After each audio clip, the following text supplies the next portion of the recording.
Cref, we were just talking earlier about how the soul is the place of activity. That's the place where God actively infuses his grace in our lives. And you called it something like the seat of the center.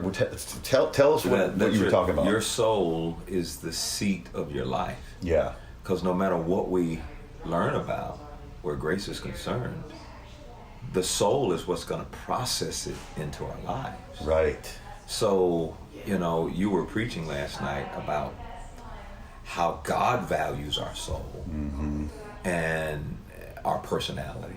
And we need to value our soul and our personality. And I even think that a person's, when you look at how you see yourself, when you begin to value who you are, your self-image will a lot of times determine who you attract in your life. Yeah. And so true. Yeah, I can't do anything about being 6'8". It's just not ever gonna happen. Of course, I'd love to be 6'8", but it's never gonna happen. But I'm okay with who I am. And when you brought that revelation out about the importance of valuing your soul, I asked myself, I said, how would I rate my self-esteem? Have I devalued my soul? And grace will help me.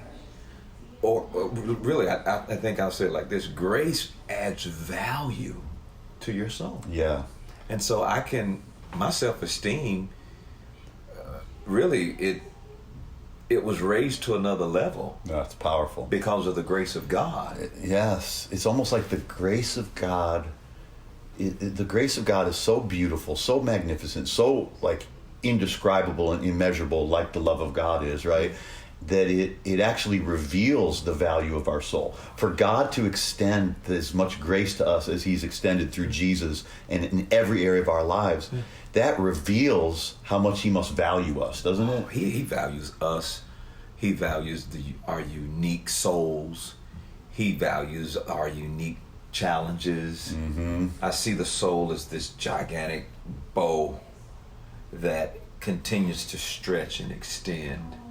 And the farther you can allow it to stretch, once it releases the arrow, it adds more force to what's going on in life. That's so good. And I think that's what's happening right now in this conference, man. Yeah. You will just never understand how revelatory that message is that you preached about the soul. I mean, it could take a depressed person and they can understand the grace of God, and your soul will immediately, like a sponge, absorb eat that alive. You eat that up. Because I think religion is like beats the soul down. Religion, with all the rules and all the you better do this and if you do this, then God will do that.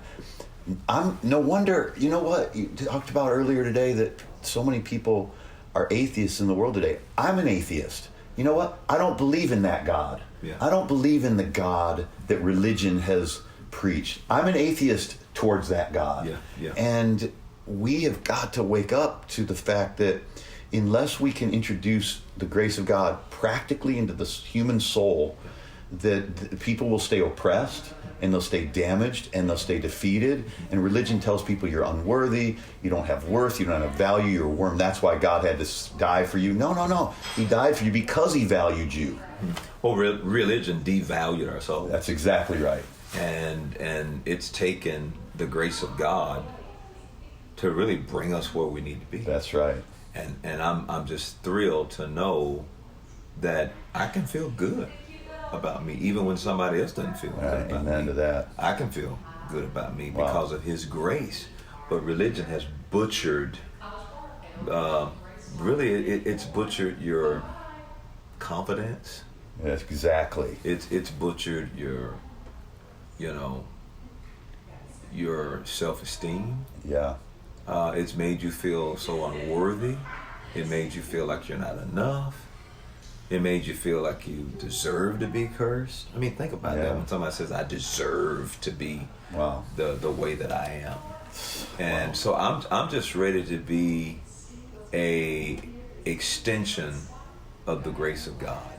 I want to get a revelation of Jesus, and I want to get a revelation that he values my soul so much that he died, so I can have a greater value for my personality and my soul. And the church doesn't talk about personality. No. It doesn't talk about soul, because emotions. the church tells people self-esteem and self-worth and personality, that's all the flesh, that's corrupt, that's self-centered. It's really the opposite, because until you understand your value, you'll be self-centered the rest of your life, trying to obtain value from other things. You become a sponge for value that other people will give you and status will give you. But when you truly understand the value of your soul, you become a giver. You become a magnet to be a blessing to people. It's devaluing your soul that causes you to be self-centered. That's exactly right. And I think we're on to something.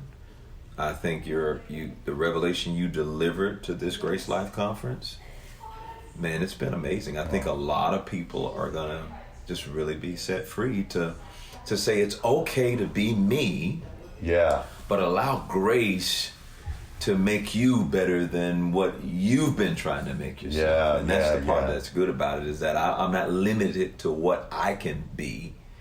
I have access to God's grace, and He can cause me to be what I dream about being. And what you always dream. And the dreams people have in their heart that get shattered through life and through religion and through damage, those dreams were God-given. Oh, yeah. And those dreams will get restored when you value your soul and understand the grace of God is the proof of how much God values you. Hey, look, we got to go, but for more information on the value of your soul and for the and for who you are and loving who you are, go to Creflo Ministries or go to Gregory Dickow Ministries. Check those out. Those are both places that you can get fed the value of your soul, who you are in Christ, who God made you to be, and that's when you're going to truly find fulfillment and peace. God bless.